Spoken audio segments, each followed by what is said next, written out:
It's October 10th, 1967, and another remarkable event is about to be uncovered by Arion, Rebecca, and Olly, the Retrospectors. So I thought we might begin with a bit of a jurisprudential thought experiment, as all the best podcasts obviously do, which is this. If Elon Musk were to develop a fleet of hyperspace starfighters, blast into outer space, and conquer an alien civilization in bloody intergalactic battle, would he legally own and control all the planets belonging to those hypothetical extraterrestrials? Well, fortunately, I have an answer to this question right here, and the answer is, let me just quickly check, no. That is, according to the Treaty on Principles Governing the Activities of States in the Exploration and Use of Outer Space, including the Moon and other celestial bodies, an agreement better known these days as the Outer Space Treaty, which came into force today in history in 1967. Yeah, and back in the early and mid-60s, when the Cold War and the space race were two of the most high-profile subjects dominating the world stage, you can see how a treaty governing warfare beyond the bounds of Earth's atmosphere would seem like a sensible idea. But it took a while to put it into place, which was good actually for the UN's Committee on Outer Space. They had been trying without success to agree on a definition of outer space since they'd been established in 1958. Yeah, you feel like they just wanted the business cards, you know? Who do you work for? The UN Committee on Outer Space. It must have seemed pretty cool in 1958. But this kind of drive toward actual legislation that the world could abide by began on September the 22nd, 1960, when President Eisenhower, it was then, proposed that the principles of the Antarctic Treaty of 1959 be applied to outer space and the celestial bodies. So there was this awareness, I mean, basically from an American perspective, there was awareness that, hey, Russia might start firing WMDs at us from Intergalactica. Maybe we should all agree not to do that. But he thought, as a template, why don't we just use this thing we've just done for the Antarctic? Because it's a similar risk, a land grab, a rush to territorial claims like what plagued the exploration of Antarctica in the first half of the 1900s.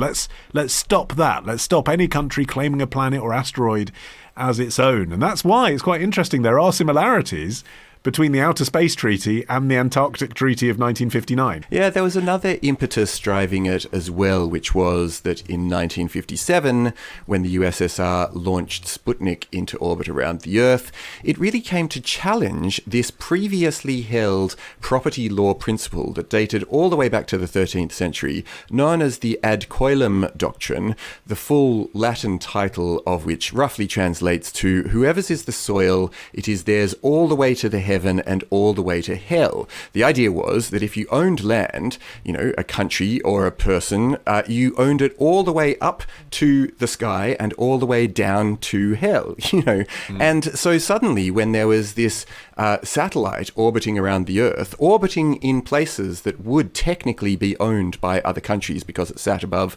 their landmass, then they needed to come up with some sort of way of regulating who was able to do things in that particular space above that particular land.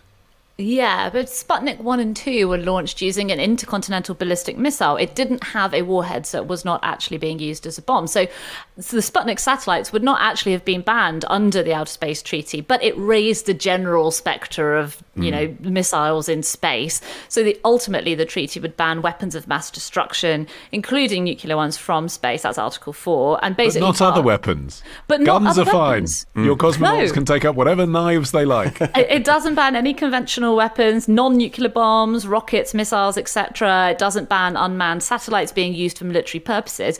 I mean, all of these loopholes were a result of the initial Soviet reluctance to participate. You know, the first proposals were put forward by the US and its allies in 1957, and that, you know, modelled, as you mentioned, after what had been done in Antarctica, wanted to reserve space exclusively for peaceful and scientific purposes.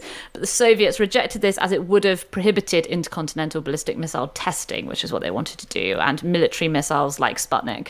Yeah, so in 1966, there was a month-long meeting in Geneva. So that's when things are really feeling like they might actually happen. President Johnson, as it was then, said publicly, "I'm convinced we should do what we can, not only for our generation, but for future generations. I believe the time is ripe for action." So there was a sense, finally, that this might happen. Representatives of 28 countries met to draft the treaty, despite, at that point, tensions between the US and Russia over Vietnam.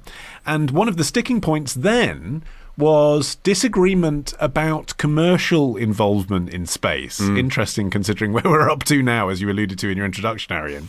The Soviets wanted to ban that entirely. The US was kind of essentially saying, well, we believe in private enterprise. We want a provision for private companies to be able to go into space in the future.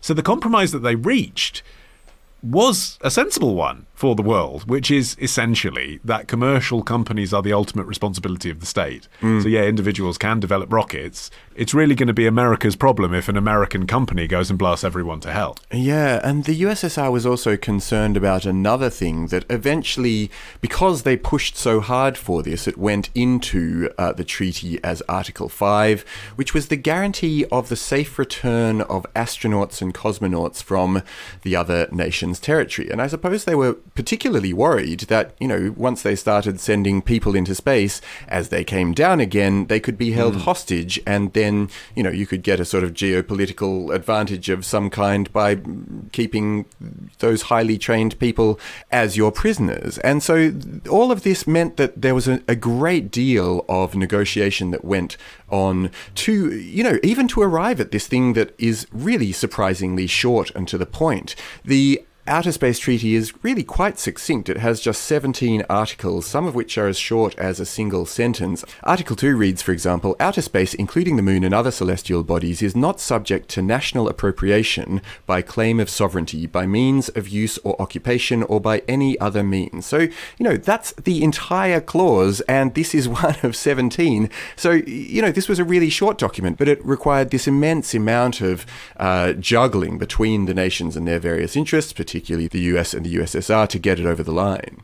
Yeah, and I wonder if one of the reasons that the USSR was so preoccupied with the clause about returning astronauts who, went astray either in space or by falling to land in enemy territory, was because that was actually one of the only scenarios that was likely to maybe happen in the near future. The signatories did laud this as being a big achievement. LBJ said it was an inspiring moment for the human race. But in reality, it was largely symbolic because neither power had the inclination or the capability to weaponize space effectively. And this was a far easier way to, show willing than actually addressing what was going on Earth, which was the arms race. There was a New York Times editorial pointed out that neither side seems interested in military exploitation of space, if only because it appears that such weapons of mass destruction could be launched more effectively and cheaply by weapons based on Earth. But at least it focused government minds on risks that could happen by going into space. So, for example, bringing back kind of alien bugs, for example, as in diseases rather than insects, to Earth, and infecting people. I mean, there's nothing very specific about that in this. As you said, it's pretty short, this document, but the spirit of let's all be jolly careful when we go into space, folks, is very much there. And I think that's worth spelling out, isn't it, to politicians? Like, of course, actual scientists and astronauts who are working on this stuff would have been very, very aware of cross-contamination. But it's maybe something that politicians hadn't really considered with each other. These activities, if we don't fund them properly, if we don't research them properly, if we don't consider them properly, could end up with an existential threat to mankind we haven't even considered by what we bring back on our boots. Yeah. At least spelling those kinds of risks out in black and white. I mean, it's the pivotal agreement, isn't it, that laid out the principles that we have a multilateral agreement to try and do good up here. Yeah, it is astonishing when you look back on it. This idea that all space exploration should be done, quote, for the benefit and in the interests of all countries. That's such a laudable ambition that sounds entirely ripped out of the pages of Star Trek. It really does sound like something that an enlightened society would have arrived at rather than, two countries in the US and the USSR that, after all, were at one of the absolute nadirs of their political tensions.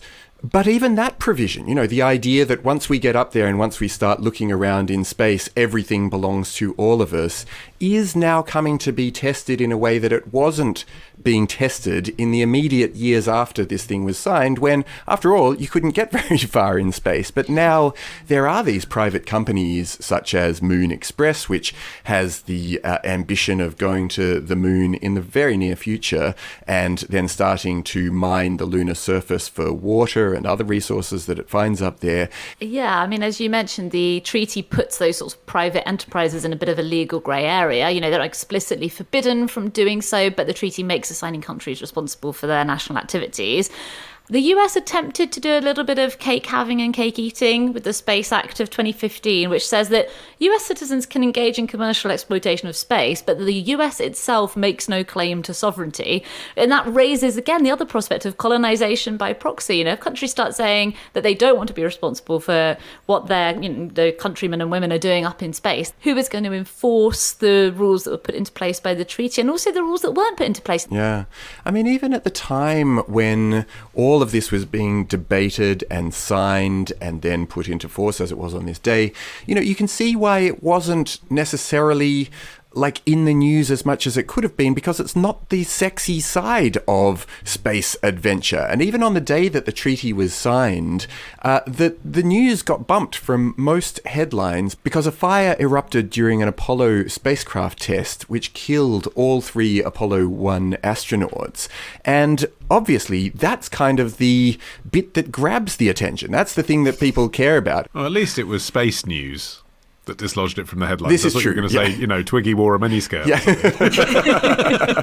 That probably led most of the tabloids, let's face it. Tomorrow.